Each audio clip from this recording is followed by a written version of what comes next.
Kalau gue menilai 2024 itu pertarungan 3 presiden. Jokowi, SBY, Mega. Satu putaran siapa yang menang? Baju lembaga survei sekarang. Kalau satu putaran kan gue udah pernah bilang di 57%. 57% Anies Baswedan menang. Itu Youthing Research Australia bilang 61% rakyat ingin perubahan plus 20% yang ingin Pertanyaan, perubahan total. apakah bisa sebegitu simplistik menerjemahkan ingin perubahan dengan sama dengan Anies? Nah, gimana tuh?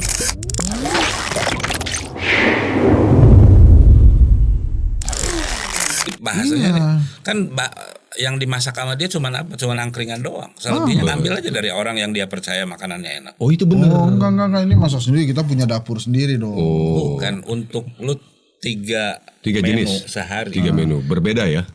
Berat bro. Lu akan berat di SDM. Ya, siap. Kalau kata saya candil gitu-gitu kan lu ambil aja tuh tetangga lu. Lu menghidupkan orang untuk berbisnis. Benar, itu yang memang kita cita-citakan. Jadi pemirsa Bravos dimanapun Anda berada, kali ini saya dan tentu saja bersama Mas Iwan Sudirman kedatangan tamu ya. Yaitu? Kang Ule Sulaiman Sakib, luar biasa kan kita. Kang ini kan, Kopi. Kita seragamnya sama. biru-biru. Udah jelas Ini kan ini. dia udah jelas soalnya kita hostnya. Sebentar, ini biru ini sebetulnya Ini udah roll kan? arah kiblat kemana? Kenapa? Biru. Biru. Kan seorang Henry Satrio itu ya Kang Ule ya adalah juru bicara seorang Anies Rashid Baswedan. Nah, Mas Iwan supporternya. Nyebut-nyebut lah. tapi belum lama dulu beliau terhadap saya dan Kang Ule apalagi dikatakan oleh seorang Hensat adalah Prabowo. Enggak apa-apa. Padahal nggak pakai warna Gerindra, warna kalau apapun. di saat Nggak pakai ini warna. itu- Ini bukan berarti Demokrat loh. Enggak, biru bukan berarti Demokrat, Bukan berarti PAN, Nasdem, bukan gitu berarti ya. Nasdem. Terus kemudian ya kita ini kan happy aja kita menuju pemilu yang riang gembira. Jadi jangan dari awal kemudian Kang Iwan di kotak-kotakin nih, ya bingung nih. Emang kalau dikotakin nggak gembira? Aduh, Sahabat Bravo, prolog sudah dimulai tadi oleh Bung Hensat. Jadi saya nggak usah ulangi lagi. Inilah Bravo Iwan, kita lanjutkan. Tadi kita mulai dengan urusan dagang dulu tadi ya. urusan dagang. Karena kan kita apapun itu, kita cawe-cawe begini-begini nih seolah-olah Iya. kita tuh nggak punya masalah duit. Gitu.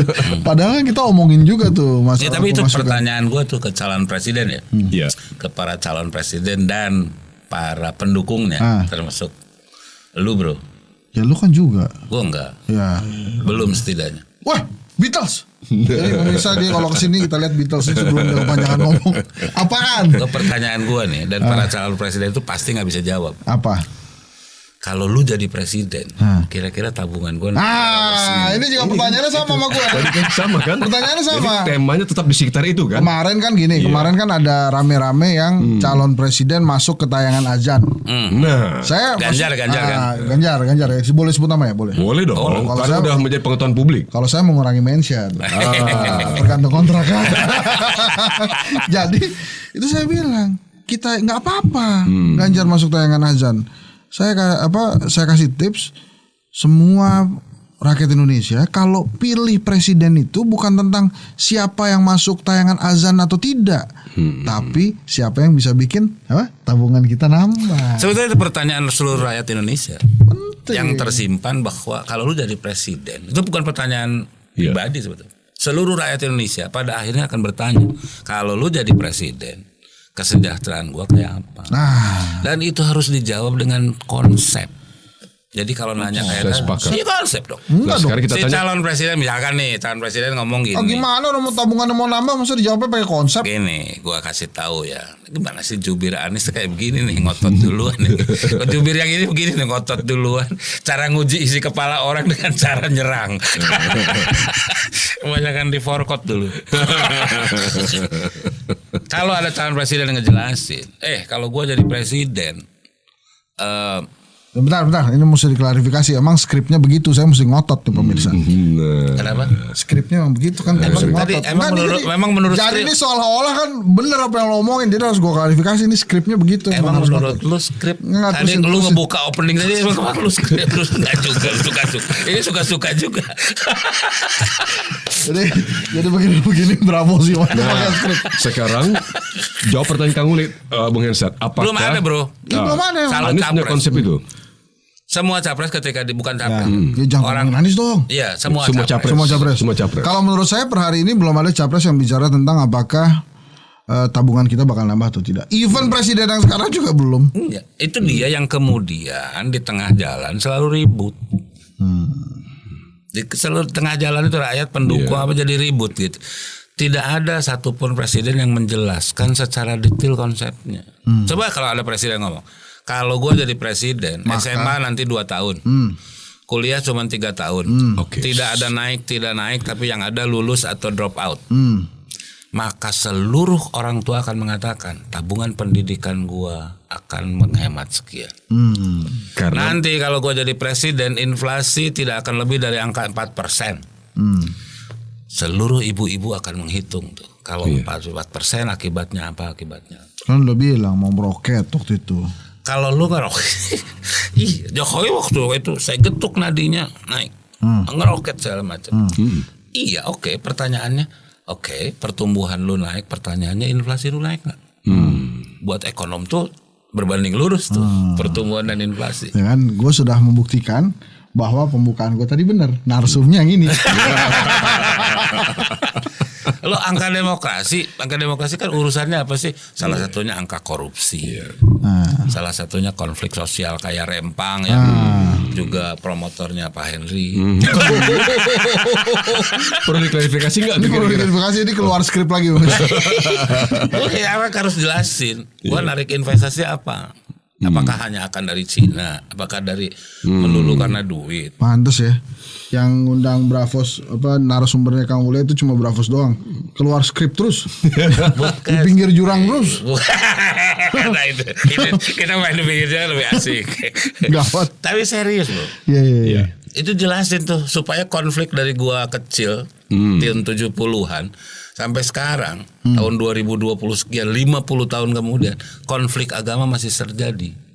Di Depok masih ada orang mau beribadat diusir. Apapun alasannya buat gua.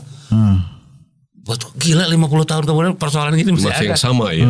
Buat gua tuh enggak masuk akal gitu. Lu 50 tahun ngapain aja nih? Iya. Untung gua belum 50 tahun bisa. Ya, jadi kan gue lu kan 49 kan? Jadi gue gak bisa jawab pertanyaan lo. Lu kayak itu masalah 40 tahun hidup, lu masalah agama itu ada bro. Oh gitu. Emang dan itu benar. Gue 37 men soalnya. Muka lu 67. Oke. Mas Iwan gimana? Tidak semua capres punya jawaban. Ya. Secara konsep bukan tidak atas semua. pertanyaan Kang Uli. Nggak semua capres tidak punya atau belum menampilkannya. Makanya itu pertanyaan presiden yang sekarang juga nggak ada. Pertanyaan gua kenapa ya mereka pada berani nyalon ya? Lu nggak punya konsep. Soalnya kosong panggungnya. Bukan lu nggak punya konsep. Kalau ditanya konsep ya, ada, cuma yang langsung menjawab pertanyaannya Kang Ula itu mungkin nggak kena. Jawab pertanyaan tuh. Gini. Makanya kalau gua FGD ini saya ceritanya terkait. Oke. Jadi ada salah satu daerah yang sudah divonis korupsi, tersangka kalau nggak salah, sudah kepala daerah nih. Korupsi, calon kepala daerah itu akhirnya di dalam pilkada dia menang. Itu kan pertanyaannya udah tersangka menang. FGD kita. Ternyata masyarakat itu bilang gini lah. Ada kepala daerah, calon kepala daerah menawarkan dan menjanjikan ke kita, dia akan membuat kami ini sejahtera. Lah dia aja nggak sejahtera. Mendingan milih yang ini udah pasti sejahtera. Jadi nggak peduli juga masyarakat lihatnya tuh. Mau dari mana asal ininya? Mau dari mana asalnya, yang penting dia sejahtera. Kalau dia sejahtera, dia bisa bikin kita sejahtera. Itu analogi yang sederhana tapi rumit menurut saya tuh. Gue kalau nanya yang rumit-rumit, nang jelasin. Gimana tuh pemikirannya begitu? Sama dalam kasus hukum. Terpidana korupsi nggak boleh ikut dalam pemilihan. Terpidana ya. Orang yang pernah dipidana korupsi nggak boleh ikut aktivitas dalam politik setelah sekian tahun. 2 periode kalau nggak salah tuh. Buat gue aneh. Serius aneh. Kenapa? Logika hukum yang aneh. Proses hukum sebagai pidana sebagai balas dendam itu udah selesai di zaman penjajahan. Makanya namanya penjara diganti jadi LP. Lembaga Permasyarakatan. Padahal dulu penjara asal katanya pakunjaran kan. Tempat balas dendam itu. Sekarang orang terpidana udah dipidana nih, berarti kan dia udah nyelesain, udah dihukum. Kenapa masih ditambahin lagi? Kenapa nggak sekalian tembak mati? Kenapa harus tidak boleh ikut dalam politik? Tidak boleh. Gue bilang lu konsep balas dendamnya udah selesai di tahun 45 mestinya. Ini kalau dia mengajukan pertanyaan kita nggak harus jawab kan Kang Iwan ya? Saya tadi kan bukan sebagai itu. Gue nanya. Menurut Mas Iwan, Amin tuh menang nggak sih? Menurut saya peluang menangnya ada justru sekarang. Ya itu peluang semua juga ada. Nah, kenapa? Karena kan seberapa besar? Terlepas dari benar apa tidaknya survei-survei paling terakhir, nggak tahu bagaimana hasil dari kedai kopi. Lembaga survei menurut Mas Iwan. Jangan percaya kedai kopi aja. Nah, kalau menurut Mas Iwan pribadi, jangan langsung menjawab pertanyaan Kang Ule. Kan harus ada dasar, saya sampaikan. Dasarnya adalah kesaksian saya langsung terhadap apa yang menjadi dinamika di tengah masyarakat sekarang. Peluang menangnya justru kalau 3 yang maju nanti dalam 2 putaran bisa jadi Anies Caimin menang. Kalau 2 putaran. Kalau 2 putaran. Kalau 1 putaran. Kalau 1 putaran enggak. Nggak, saya kampanye dari kemarin 1 putaran. Untuk Anies. Nggak, siapapun. Oh, 1 putaran. Kenapa Kang? Ngabisin duit. Nah, oke lah, Udah pragmatis jadi itu belum tentu rakyat senang. Udah bisa-bisin duit belum. Kalau 2 putaran bisa Anies Caimin. 1 putaran. Kalau 2 putaran. Kalau 1 putaran. Kalau 1 putaran. Mas Imam ini ntar dulu ya, gue udahan dulu ya. Dua ngobrolin. Gue ngapain? Ntar dulu. Iya, enggak apa-apa. Sengaja gue ditaruh di tengah. Iya, coba terus jauh. Lu nggak sanggup di bola. Kalau 1 putaran agak sulit menjawabnya Kang, karena ada beberapa variabel. Syarat. Nah, lu gimana? Entah aja lu nanya orang narasumber, nggak boleh nanya. Narasumber. Kan lembaga survei. Oh iya, boleh kalau gitu. 1 putaran siapa yang menang? Bagi lembaga survei sekarang. Kalau 1 putaran kan gue udah pernah bilang di sini. 57% Anies Baswedan menang. Siapa pun pasal tahun ini belum muncul nama Caimin loh. Apalagi ada Caimin kan kan gue harus percaya lembaga survei gue sendiri dong. Surveinya kan setahun yang lalu tuh. Enggak, baru kemarin itu 61,3% masyarakat Indonesia itu ingin perubahan. Itu Youthing Research Australia bilang 61% rakyat ingin perubahan plus 20% yang ingin Pertanyaan perubahan total. Apakah bisa sebegitu simplistik menerjemahkan ingin perubahan dengan sama dengan Anies? Nah, gimana tuh? Ya enggak lah. Enggak kan? Mesti Setiap tidak. orang itu yang minta perubahan itu udah pasti orang susah. Orang kaya emang nggak minta perubahan. Nah, Lu nah. Itu pertanyaan ke lu. gitu kan. Kalau saya melihat Kang Ule 61% Anies menang. 61,3. Gimana sih? 61,3. Enggak, Ini gue kata bilang kedai kopi. 57 menangnya. Oke. Waktu itu tuh angka Jakarta menang. Oke. Jadi naik Angka Jakarta ya. Apalagi sekarang temennya Anies kan nambah. Ada Caimin. PKB. PKB. Kemarin pemenang Jatim tuh ya. Iya, nomor 2 yang Oh, 2019 PDI nomor 1. PKB nomor 2. PKB nomor 2, 2014 PKB nomor 1. Iya. PDI nomor 2, pengamat ini. Ada data-datanya. Mengembat kali. Gua Baca. Nah, jadi signifikan ya kontribusi atau faktor Caimin ini bagi pasangan Anies Caimin. Signifikan karena saat ini dengan adanya PKB, PKS, Nasdem, ini nggak ada gesekan atau irisan elektoral. Jadi semuanya ini kalau dijumlahkan bisa nih dijumlahkan sama dengan, gitu kan? Bagus. Berapa itu kira-kira? Penjelasan lu ilmiah. Jadi berapa itu jadinya kalau jumlah? Karena tidak ada irisan di antara mereka sama yang 3 kecil ini. irisannya. Kecil irisannya, jadi 57% itu. 57% tadi. Gimana sih suruh jumlahin orang belum pemilu kan? Tapi kurang lebih penjelasannya gitu ini Kang. agar mudah bagi pemahaman rakyat yang. Karena kan PKS punya ceruk sendiri, PKB kita memilih paham sendiri, si Nasdem punya sendiri. Kalau waktu dengan Demokrat kan ada irisan antara Nasdem dan Demokrat. Persis. Sehingga tambah-tambahannya belum tentu nih karena ada irisan. Jadi agak rumit lah, ada akar kuadrat, kos-kosinus segala macam itu. Dalam sudut pandang itu, konteks itu, Demokrat keluar dari koalisi ini, gantinya adalah PKB, justru lebih menguntungkan gitu kan bahasanya. Secara matematika iya. Iya kan? Secara matematika, tapi secara pesan komunikasi itu challenging menurut saya. Harusnya tidak challenging lagi. Kenapa? Waktu itu angka 57%. Seorang Bung Hensat mengatakan masih ada Demokrat loh. Sekarang justru PKB yang lebih bulat suaranya. Makanya lagi saya penjelasin. Lebih kuat dong mestinya angka itu, lebih dari 57% mestinya. Ya. Jadi gini, kalau kita ada garis di tengah ini, di atas Jokowi penguasa, yang di bawah oposisi. Ini kan yang di oposisi ini adanya PKS dan Demokrat. Jadi pada saat ada pesan komunikasi perubahan, maka jangkarnya itu ada di PKS dan di Demokrat. Tinggal PKS dan Demokrat berkomunikasi ke pendukungnya Pak Jokowi, siapa yang menginginkan perubahan ke arah yang lebih baik, gitu kan. Akhirnya kan Nasdem nih ikutan, gitu ya. Tapi sekarang Demokratnya naik ke atas bareng Pak Prabowo, PKB yang bersama Demokrat, maka dipersepsikan bersama Nasdem maka dan PKB dipersepsikanlah kini sebagai oposisi kan gitu. Saya nggak tahu ya dia mau dipersepsikan atau tidak. Tapi ya sekarang itu makanya tadi saya bilang pesan komunikasinya ini jadi pelik sebetulnya. Nah, iya. Tapi itu pengkotakan itu kan pengkotakan yang teoritis. Di Indonesia kan nggak ada begitu. Setuju. Demokrat apakah oposisi? Enggak juga.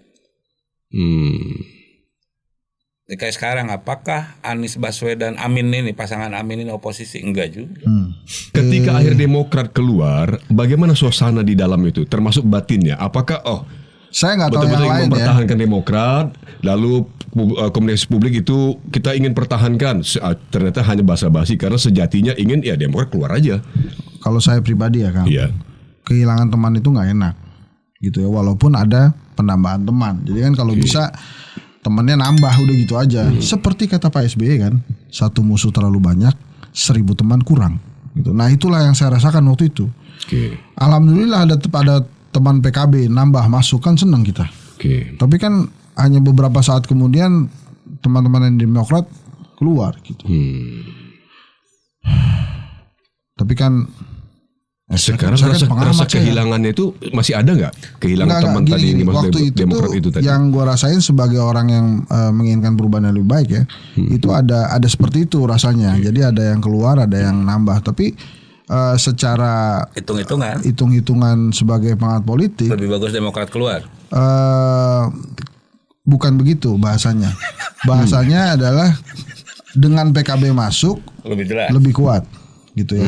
Kalau PKB nggak masuk lebih lemah. Kalau PKB nggak masuk maka yang lain kuat tuh, koalisi yang lain. Makanya ada baiknya juga sebetulnya tadinya nih gue ngarepinnya Demokratnya stay tuh.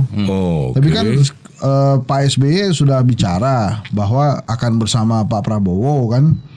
Dan kalau kita lihat di tayangan-tayangan kan emang SBY perannya bukannya AHY. Kenapa begitu? Maksudnya AHY nggak berperan? Bukan kan Pak SBY bilang dia turun gunung. Turun gunung dia. Pak SBY turun gunung kemarin nggak ya? Iya makanya kemarin emang dia di mana? Di gunung lah. Gunung sendirian, Topo Broto. Bukan emang kemarin Demokrat running by. Ya pokoknya begitu. Kan majelis tinggi kan dia tuh ketuanya. Dia kan ngomong turun dia gunung. Ngomong gitu. Saya siap turun gunung. Ini gue cuma nyampein doang. Kemarin nggak, tapi emang kemarin memutuskan gabung sama Nasdem sama PKS itu Demokrat.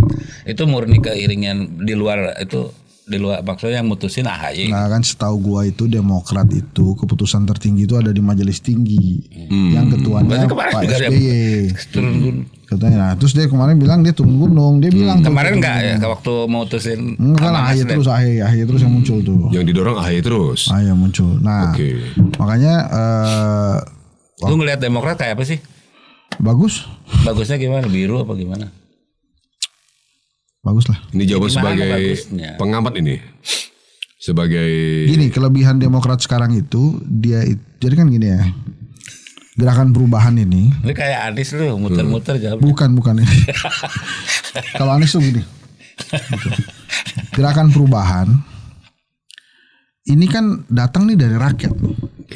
Kami ingin perubahan yang lebih baik. Kemudian ditangkap nih gerakan perubahan ini oleh PKS dan Demokrat, ditaruh di pundak mereka. Terus kemudian tangkap juga sama Nasdem. Rakyat nunjuk Anies Baswedan sebagai pemimpinnya, sebagai simbolnya. Rakyatnya Nasdem. Rakyat yang ingin perubahan. Nah, terus jadi sebetulnya tuh di pundaknya Demokrat ada semangat perubahan juga. Yang lain juga pengen perubahan. Makanya saya dengar bahasanya Demokrat itu tetap bahwa kalau ada programnya Pak Jokowi yang baik, ini diteruskan. Kalau ada yang kurang baik, diubah menjadi lebih baik. Itu bahasa Demokrat. Itu benar dong. Ya benar, makanya gue dari tadi juga nggak komentar. Dan lu ngelihat Demokrat tuh semenentukan apa sih? Semenentukan apa, Kang? Gini, kalau gue menilainya 2024 itu pertarungan 3 presiden. Jokowi, SBY, Mega. Pertarungan antara 3 mereka ini. 3 presiden ini. Tadinya kan koalisi perubahan punya presiden 1. Tapi kan presidennya sudah pindah tuh ke Pak Prabowo. Di luar Amin lah sekarang. Nah, yang sangat mungkin udah ada Pak Jokowi di sana tuh. Jadi kuat tuh Prabowo tuh, jagoan lu tuh. Jagoan gua. Iya. Kang Uli tahu, pemirsa tahu. Saya belum pernah bersinggungan sejujurnya, baik dalam karir saya sebelumnya sebagai wartawan lapangan ya. Iya. Saat ini masih jurnalis. Saya merasa diri jurnalis. Saat waktu masih lebih banyak di lapangan belum pernah bersinggungan dengan seorang Ganjar Pranowo. Mungkin tanpa mereka sadari dengan Pak Prabowo atau Pak Anies sudah pernah dahulu. Jadi nggak punya bahan saya mengenai seorang Ganjar Pranowo kecuali dari info dari berbagai pihak. Jadi bukan first hand information. Jadi, tapi itu menurut saya keuntungan. Karena nggak pernah bersinggungan, jadi tidak akan tersinggung. Karena belum bersinggungan. Jadi belum bersinggungan. Itu salah satu keuntungan menurut gue. Kalau Mas Hensat kan satu alma mater kan dengan Anies kan. Bukan satu slip gaji, Bos. Satu slip gaji di Paramadina kan. Jadi emang nggak bisa. Jadi emang udah nggak bisa menerima dari Prabowo gitu kan. Prabowo alma mater di mana dia? Tentara dia. Tentara ya. Nah, maksud saya masih terbuka sih. Bersinggungan itu pun tadi harus diklarifikasi. Itu dalam rangka pekerjaan. Langsung tidak langsung misalnya melakukan interview, bukan bekerja sebagai timnya. Ya. Nah, ini udah jelas nih. Ganjar yang paling baru ya Kang Uli, kan kita lihat bahwa berapa hari yang lalu berbicara di UI Universitas Indonesia depan mahasiswa menjawab sejumlah pertanyaan. Ganjar juga tuh. Nah ternyata kalau saya melihat dalam konteks komunikasi, saya kira ini baru ujian pertama bagi seorang Ganjar kan berbicara depan mahasiswa untuk isu-isu yang menurut saya cukup tricky bagi seorang Ganjar sebenarnya. Tapi bagus menurut saya tadi penampilannya Ganjar. Pandangan menurut saya sih oke dia. Iya. Cuma bajunya aja flicker ya. Siapa? Mas itu garis-garis hitam ya. Putih itu kan flicker. Kalau di kamera itu maksudnya flicker ya. Nggak usah kita sebut flicker. Nyari di Google flicker apaan. Kagak usah. Bergaya Lo kan orang TV juga kan. Itu aja lupa ya mentang-mentang dia hampir 60. Saya justru melihat kalau berdasarkan hasil survei terakhir yang seorang Hendy Satrio pahami, sebetulnya Ganjar itu cukup dekat dengan apa yang diberitakan nggak sih berdasarkan survei macam-macam itu sesungguhnya gitu loh. Katanya unggul. Iya enggak, kalau gue sih melihatnya gini ya Bang ya. Setiap capres tuh punya keunggulan sendiri-sendiri dengan ciri khas sendiri-sendiri gitu. Jadi memang Mas Anies ini ya pintar. Kalau Pak Prabowo kalau kata Silih tuh kakek-kakek itu maksudnya ukurannya apa sih? Apa? Pas Anies pintar citra. Itu jawaban publik itu dalam survei. Cerdas. Jadi citranya begitu. Kalau bagi Prabowo, kalau Prabowo tuh kata Silih tuh kakek-kakek gemes. Oh gitu. Nah, gitulah. Tapi kenapa Gen Z banyak pilih Prabowo menurut berbagai survei? Kan ngegemesin. Karena gemesin. Kalau Ganjar itu lebih seperti Jokowi baru lah. Tapi gimana ya ngejelasin? Jokowi baru. Mirip-mirip Jokowi gitu. Tahun dulu. Mirip-mirip Jokowi pada saat dulu. Tapi lebih santai nih Ganjar nih. Lebih bisa ngelawak gitu. Gimana Ganjar sekarang cawapresnya siapa? Kalau menurut gue mungkin Ridwan Kamil, kalau nggak Mahfud deh. Enggak lah, Ridwan Kamil gubernur DKI. Wah, nah ini calon. Gue maju aja jadi wakil gubernur. Justru DKI Kang. Kang lihat mau nanya ini. Tadi Kang menyebutkan RK akan maju calon gubernur DKI. Itu udah firm ya? Golkar begitu. Golkar itu memang ada yang bilang nih kata Kang Ule. Dulu JK juga gitu. Golkar Wiranto, JK maju sendiri sama SBY. Tapi menurut gua itu case-nya JK. Ridwan Kamil ini masih baru di Golkar, dan ini kan kayak perintahnya Pak Jokowi ini masuk ke Golkar kan. Jadi mungkin nggak bisa disamakan juga, dan setahu gue ya PDI ini bukan tipikal yang nyomot-nyomot kader orang. Jadi emang izin itu saya tetap digunakan. Kayaknya Ganjar ke Andika deh. Kok bisa? Cawapres milih ke Andika deh kayaknya. Oh gitu. Kayaknya. Oke lah, memang Andika sekarang di PDIP. Emang faktanya ada itu bagian dari ada tim pemenangan, wakil ketua malah kan. Iya, ada 5 tuh calonnya kan, Ridwan Kamil, Andika, Mahfud, Sandi Uno, sama si ini TGB Zainul Masdi. Gue sebut aja itu teman gue tuh. Iya, TGB. Mungkin aja sama Kofifa TGB. mungkin ke ini kali ya. Lalu dari sisi Untuk masa Prabowo. TGB lebih jelas masa ya, karena dia ketua alumni Al Azhar tuh. Iya. Dari masanya Banyak. kan ustadz Terus banyak Nadatul Wathon juga kan, dia juga Ini. tuh. Betul. dibanding Sandi, masa sih kuatan TGB. Cuman apakah secara nasional itu Nah kalau menurut gue sih kalau mau- TGB-nya mau ya, kan ini gue cukup lama kenal TGB ini sangat punya potensi mimpin negara ini orang. Itu kalau TGB mau sih dia bisa naikin profilnya dia tuh. Apalagi dia dekat sama HT kan. Udah inget ketuanya kan? Udah di Perindo ya, makanya gue bilang kan deket. Jadi menurut gue sih bisa juga gitu. Ganjar sama TGB sama Nah kita sekarang di Bravos nih, kita tebak-tebakan. Lu jagoin siapa? maksudnya? Jagoin wakilnya Ganjar siapa? Satu orang boleh 2 ya? Boleh, gua itu aja lah. Lu apa? Andika sama siapa? TGB. Andika TGB. Gue Ridwan Kamil, TGB Ridwan Kamil lah. Itu menarik juga nama Andika tadi muncul itu. Kang Karena siapa? karena sipil militer kan backgroundnya. Saya masih melihat Mahfud Andika. Oke. Tolong dicatat Mas Imam ya. Iya, Mahfud Andika untuk pasangan Ganjar. Yang nggak ada TGB-nya Mas Iwan doang. Ya, kita ada TGB-nya ya. Tapi gua Yang nggak ada tentaranya lu doang. Ya, ya itulah dia. Gua takut piting-piting lu, Bos. Piting-piting. Maksud lu? Panglima bilang piting-piting tuh maksudnya. Terus katanya berpelukan. Netizen tuh ada-ada aja begitu bilang merangkul gitu. Ada gambar Teletubbies lagi berpelukan. Teletubbies bisa gempar kalau ini disebut mereka dulu berpitingan. Aduh ada-ada ya netizen deh. Tapi mudah-mudahan segera ada kejelasan lah itu. Apaan? Itu maksud Teletubbies. piting-piting. Tapi satu hal sedianya terkait dengan Rempang dan piting-piting karena muncul karena ada kasus Rempang. Anies Baswedan itu dipersepsikan oleh publik sebagai capres pertama yang berbicara mengenai keadilan untuk Rempang kan gitu. Oh kan direktur komunikasinya Anies. Itu pertanyaan saya adalah biasa aja. Itu sudah Bukan persepsi biasa kan, aja, persepsi loh. Calon yang lemah itu biasa untuk kemudian menjadikan dirinya sebagai pahlawan. Itu teori komunikasi yang biasa. Pertanyaan saya adalah seberapa Tuh gimana? calon yang lemah. Nggak, gue lagi mikirin teori komunikasi yang mana. Selalu kan disurvei kan Anies nomor 3 katanya, jadi lemah bahasa Kang Ule. Anies nggak lemah lah. Ayo coba bantah Kang Ule. Udah gitu aja nggak lemah. Tidak lemah. Tidak mau ngeluarin angka tapi ya. Dia akan cari populis Mas. Rempang. Ganjar tidak akan ngomong Rempang. Prabowo pasti normatif kalau ngomong Rempang. Karena dia ada di pemerintahan. Karena dia adalah yang kuat. Artinya kuat itu dalam konteks dia menjadi bagian dari status quo. Itu loh. Anies mau nggak mau populis. Kalau Anies berkuasa nggak begini ngomong. Pertanyaannya sederhana tapi itu kan teori-teori kan. Iya. Pertanyaannya sederhana. Seberapa detail si Anies menguasai Rempang? Ya. Itu satu hal yang layak Ya, diajukan karena pertanyaan itu seberapa detail simpang siur menguasai tuh. isu Rempang. Karena Pak Mahfud bilang isunya itu kalau nggak salah dimulai dari 2001 terus 2004 gitu ya. Jadi emang isunya sendiri masih simpang siur.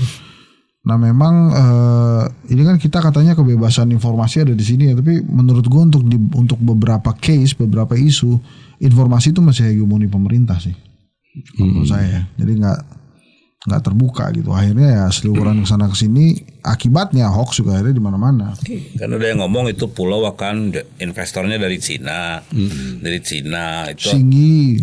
Singgi itu kampungnya di Tansil, koruptor yang nggak ketemu itu, jadi bingung juga kita kan. Kedua katanya itu isu tanah adat, bukan isu ya yang diangkat ya Mas. Jadi masih simpang siur, makanya saya bilang ketika teman-teman mengajak bergerak, saya bilang gua ajarin dulu deh isunya. Baru gua mengambil posisi. Ya itu karena hegemoni informasi yang benar itu masih dikuasai pemerintah. Berarti Anies asal ngomong dong kalau tidak mengerti. Kalau hegemoni kan normatif itu kemarin. Sebagai kalau Anies presiden IKN pindah jadi nggak sih? nah ini Itu ada pasal paling bawah ya di IKN itu, pemindahan waktu pemindahan ibu kota ditentukan oleh presiden. Presiden yang mana? Menang Anies. Nah kalau Anies menang pindah nggak?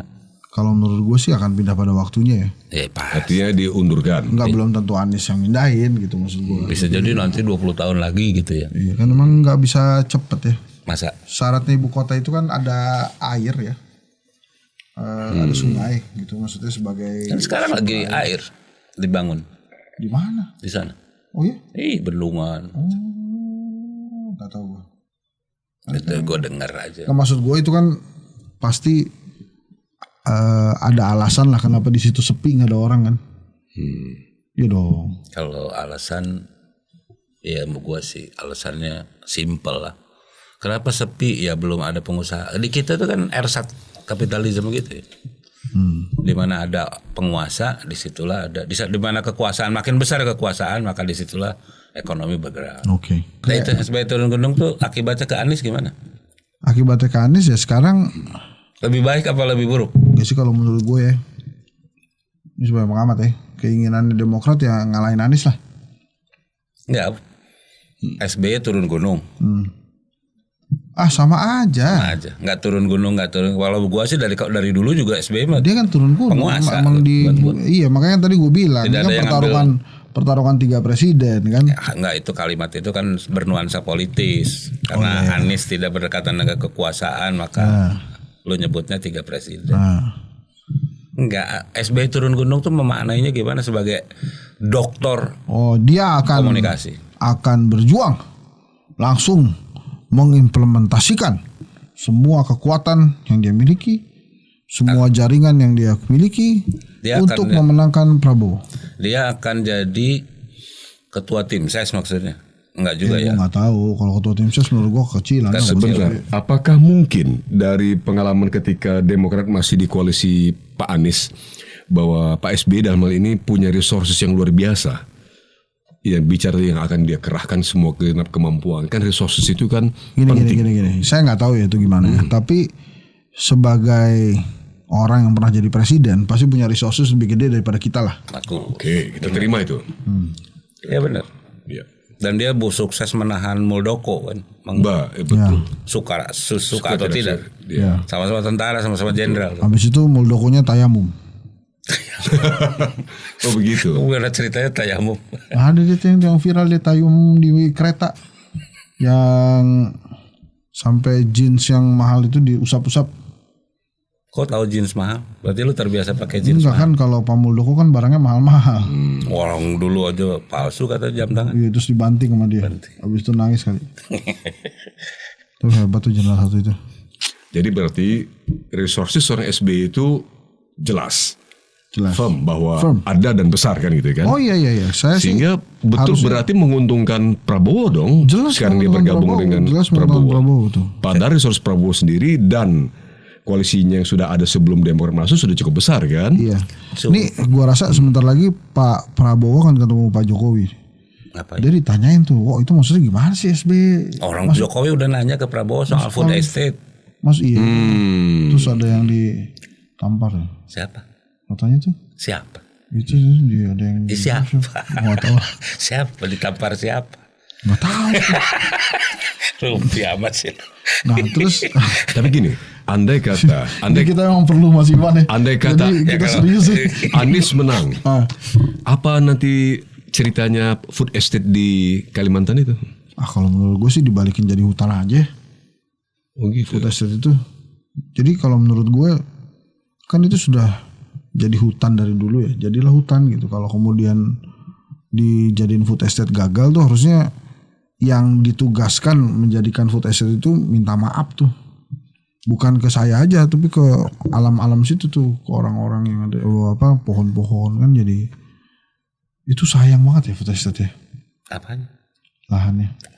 Maksudnya sayang gimana? Iya project itu katanya menelan biaya banyak ya kan gimana?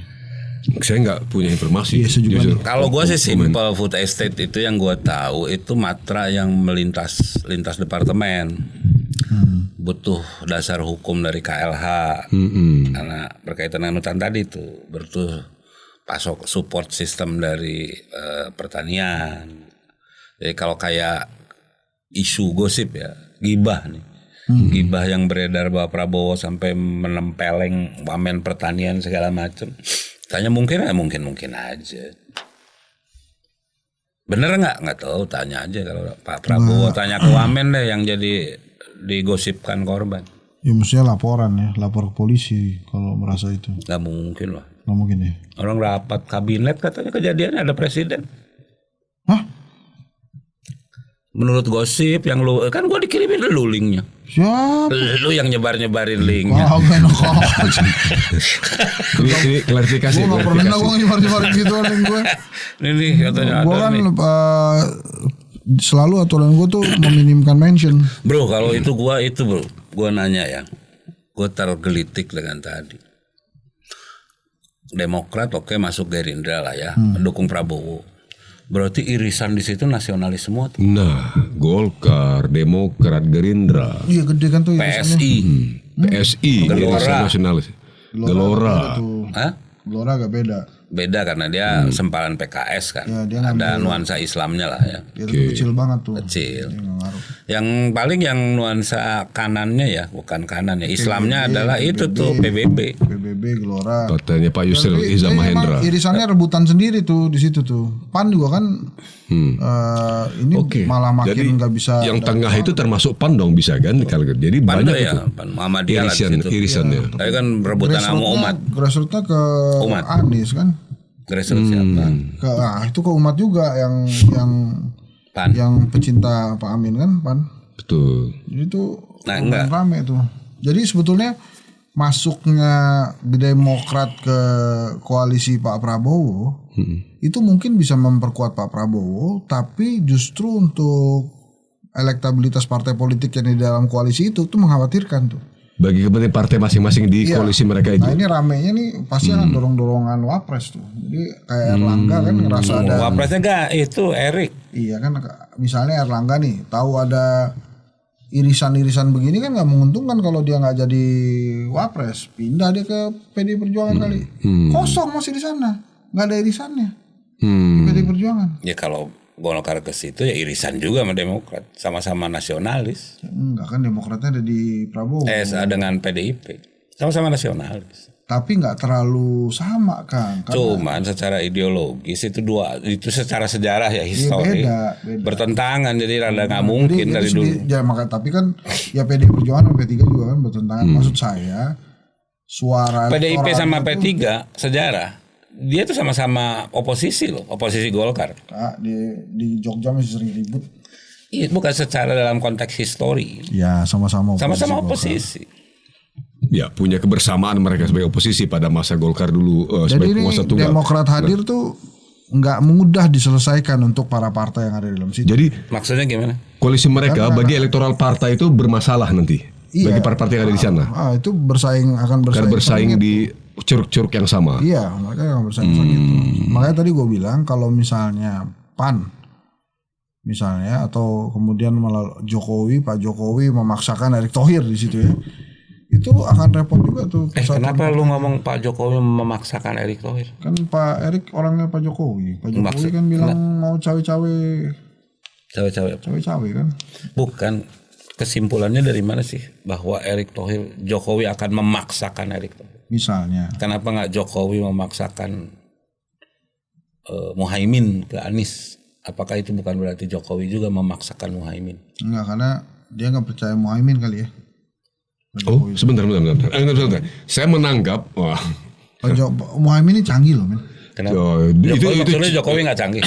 cerdik Muhaimin. Berarti Tapi Muhaimin sudah terbukti nggak geser-geser dari ketum kan. Oh iya. Canggih makanya. sebentar. In hindsight gitu ya. Kang Uli, ucapan Kang Uli tadi seolah-olah Muhaimin, Caimin sekarang menjadi pasangannya Anies itu dalam bahasa Kang Uli yang saya tangkap ini setidak-tidaknya atas pengetahuan Jokowi atau justru karena restu Jokowi, begitu Kang? Saya sih ya. Bukan soal restu ya. Jadi yang menang Analisisnya apa Kang? Ini kan Pak Jokowi kemarin dia sebagai orang Solo dia ngomong seluruh arah parpol saya tahu. Oke. Artinya gitu. begitu Pak Jokowi ngomong gitu, Demokrat langsung ke Ya artinya kan Gerindra. Pindahnya PKB ke Nasdem apakah itu artinya kan dia tahu kalau ngomong seluruh arah Prabowo. Gue tahu Buat sebelum. saya make sense. Tidak mungkin itu tumbuh dari dalam keinginan. Ini kalau dari dalam. otak-atik gatuk Mas, otak-atik gatuk Oke, ya. ya. Pengumuman Amin dulu atau ketemu dulu Surya Paloh sama Jokowi? Ketemunya Jokowi sama Surya Paloh lebih dahulu di istana. Ini kalau otak-atik gatuk berarti Jokowi.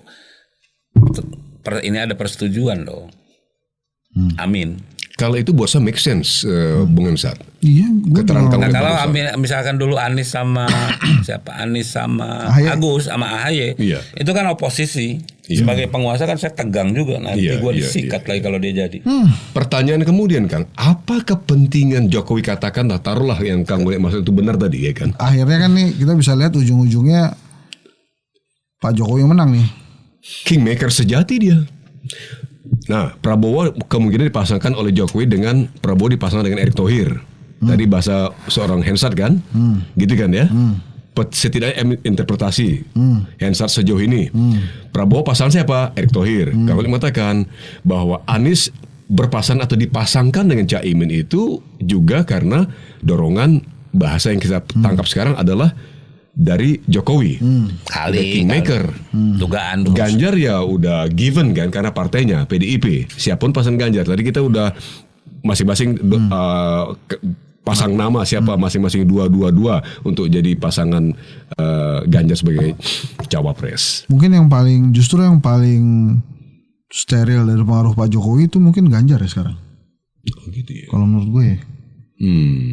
Menarik. Karena Paling PDI Perjuangan kan tegak lurusnya ke Bu Mega tuh, nggak ke Pak Jokowi.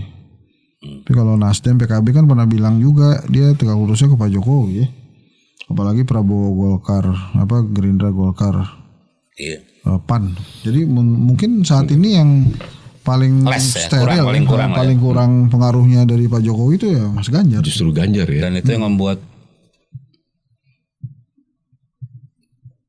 dalam konteks Ganjar calon presiden PDIP lah. Ini agak aneh nih karena biasanya calon dari PDIP itu udah unggul dari tahap awal. Ya. Sekarang tuh yang 10 Ganjar, tahun belakangan ya minimalnya. kalau yang sekarang tuh malah dia kedodoran. Mungkin karena nggak ada restu dari Jokowi kah? Atau Ganjar copy paste gaya Jokowi yang Iya, biasanya kalau sequel itu kan orang Indonesia agak kurang suka tuh. Ya. Sequel. harus ada plot twist ya. Ada plot twist. Ini kan sequel tuh, dan bisa jadi plot twistnya itu Gimana itu tadi Ganjar Prabowo tuh plot twist tuh. Enggak itu mah jangan Tunggu nih, kemana-mana jawab dulu. nih. Tar dulu itu dulu tuh kalau plot twist tadi kan Kang Ule bilang plot twist. Ganjar Prabowo tuh bisa jadi plot twist tuh. Itu dulu usulan lu nggak jadi. Belum tentu kan, belum selesai urusannya kan 10 Oktober pendaftaran mulai. Nggak, itu Itu kembali ke yang luar tadi biasa Mohaimin. Kenapa? Mohaimin. Oke. Gimana sih ceritanya? Bener nggak sih itu atas restu Jokowi? Nggak tahu gue, itu kan udah diceritain sama orang-orang lah. Gue nggak ngerti ceritanya. Bukan kan SP ketemu dulu nih. Kalau saya menangkap dari itu aja, Kang Uli mengingatkan mana lebih dahulu pernyataan deklarasi pertama Amin itu atau Anies cenderung memilih Caimin dibandingkan dengan pertemuan Surya Paloh dengan Jokowi. Saya menjawab tadi pertemuan Jokowi Surya Paloh di sana itu lebih dahulu. Nah kalau menurut saya ya, dengan komposisi saat ini, saya setuju sama Kang Ule memang. Saat ini Pak Jokowi ya nyaman. Karena semuanya ada orang dia. Nyaman banget ya sekarang. Jadi istilahnya, tapi ya keuntungan kita sebagai rakyat ini ya pemilunya jadi dan lanjut terus. The real winnernya Jokowi lagi ya. Karena jadi kingmaker sejatinya dia. Walaupun mungkin pinjam tangan PDIP yang punya kewenangan secara setidak-tidaknya kalau Kang Iwan bicara seperti itu ya boleh-boleh aja gitu ya. Walaupun ada Megawati nih yang menurut gue sih nggak bisa, akan sulit dipengaruhi oleh Pak Jokowi, bukan nggak bisa ya. Jadi ya sekarang tapi manuver Jokowi mampu loh menjawab tantangan itu. Iya terkadang kan yang tanpa membuat Mega merasa terganggu atau sakit hati kan. Saya nggak ngerti itu kalau Jokowi itu presiden. Buat saya ini faktor aneh. Ini kan mestinya orang menjauh dari presiden, orang udah demosioner. Betul, ini sungguh aneh. Belum pernah terjadi di banyak negara loh. Kalau menurut gue ada dua masalahnya. Yang pertama, kalau dia disukai rakyat ya, karena bansosnya jalan terus. Makanya kalau kedai kopi itu kemarin 77%, 77,1% kepuasannya. Kalau yang lain ada yang sampai 80. Tapi kalau kemudian kalau ke partai politik ya, sangat mungkin ini ada kekuatan hukum yang memang dikuasai betul oleh Pak Jokowi untuk menjaga kekuasaannya dia. Apa tuh? Kekuatan hukum. Iya, kalau kan dia tahu semua kan. Power kekuasaan dong sebenarnya. Itu tahu semua itu mungkin bisa diterjemahkan. Gue tahu juga salah lu. Oh, gitu. Istilahnya kelemahan-kelemahan orang-orang itu di tangan Jokowi. Ya. Lu macam-macam diperkarakan Ya gitu. nggak tahu ya. Kira-kira begitulah. Hal yang tidak terjadi di SBY kalau menurut gue itu. Even di Bu Mega juga enggak kan. Ya karena mungkin mereka tidak mau mengancam kan. Mungkin. Jadi maksud lu Pak Jokowi ngancam-ngancam? Kan kata lu. Enggak, gue ngomong gitu. Tadi kata gue ngomong ngancam-ngancam. Kata lu, kalau lu macam-macam gue tadi perkarakan. Hendra mengatakan pada Jokowi itu ada kekuatan hukum apa tadi? Ya kira-kira begitulah di tangan Jokowi. Di itu gue menerjemahkannya banyak tuh. Dia tahu arah parpol itu kan itu termasuk pengurusnya kan? Iya. Dalam hal itu apa terjawab? Lu pakai sepatu sih? Make sense. Lu tuh disuruh sendal. Gue lepas sendal lu pakai sepatu. Ada tulisannya. Nah sekarang dengan konstelasi yang terakhir seperti ini, kalau kita kembali, andai kata pemilunya dilaksanakan besok, ya boleh bertanya hal ini pada Om Hensan nih Kang. 3 pasangan nih, Anies, Caimin, Amin. Ya. Prabowo katakanlah dengan Erick Thohir. Ya. Ganjar katakan dengan Mahfud atau Andika atau TGB tadi atau siapa lagi tadi? Ridwan Kamil, Mahfud, RK, ya kan? 2 putaran atau 1 putaran? Hensa? 1 putaran aja lah, buang-buang duit 2 putaran. Ya udah 1 putaran. 1 putaran, tentu Amin kan? 57%. Kalah Prabowo. 57%. 1 putaran Prabowo lah. Kan gue pernah bilang begitu. Nah Kang, oke Kang. Jadi 57% Anies, saya tanya ke Kang nih. Prabowo. Hensa mengatakan 1 putaran Anies, Caimin atau Amin dengan 57%. Kang Uli, Prabowo dengan pasangannya Erick katakan berapa persen untuk 1 putaran? Kan harus 50 plus 1 kan? 50 plus 1 rumusnya.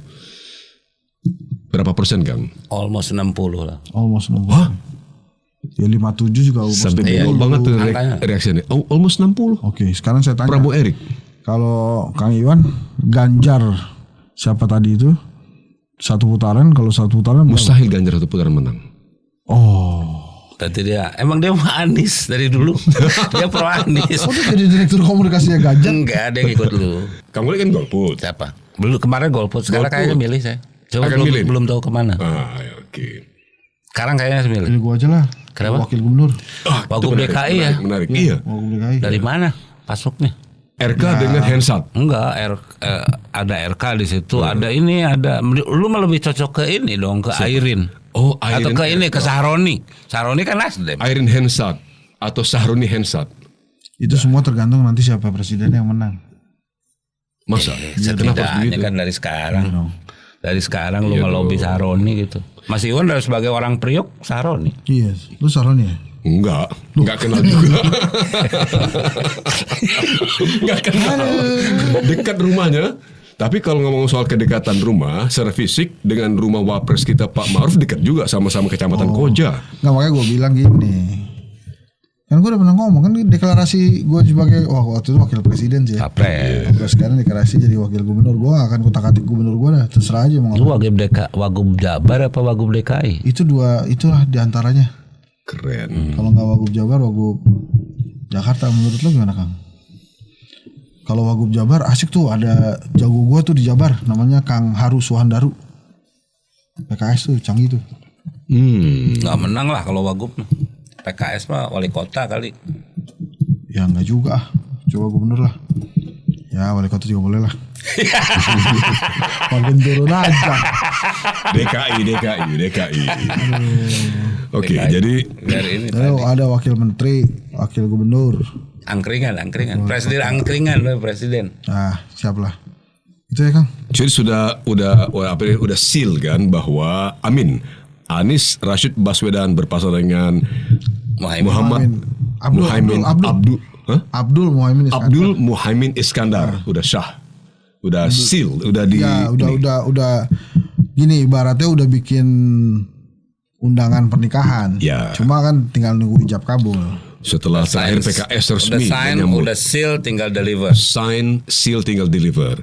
Sudah dari Nasdem oke, dari PKB udah jelas, PKS beberapa hari yang lalu sudah menyatakan ketegasan itu. Umat tuh, umat.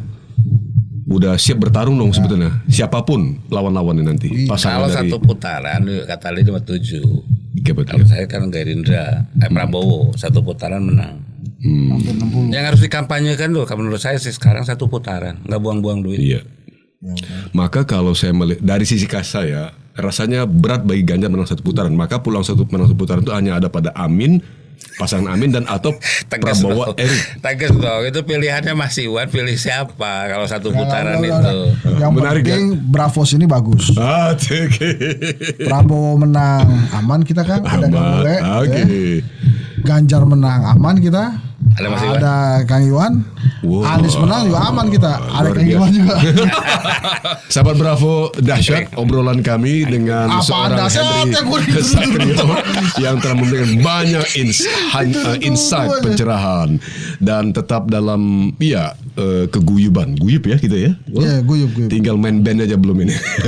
Terima kasih, kita jumpa lagi pada dialog yang akan datang bersama Kang Uli dan Bung Hensa. Waalaikumsalam. Wassalamualaikum warahmatullahi wabarakatuh. Waalaikumsalam warahmatullahi wabarakatuh. Sehat-sehat.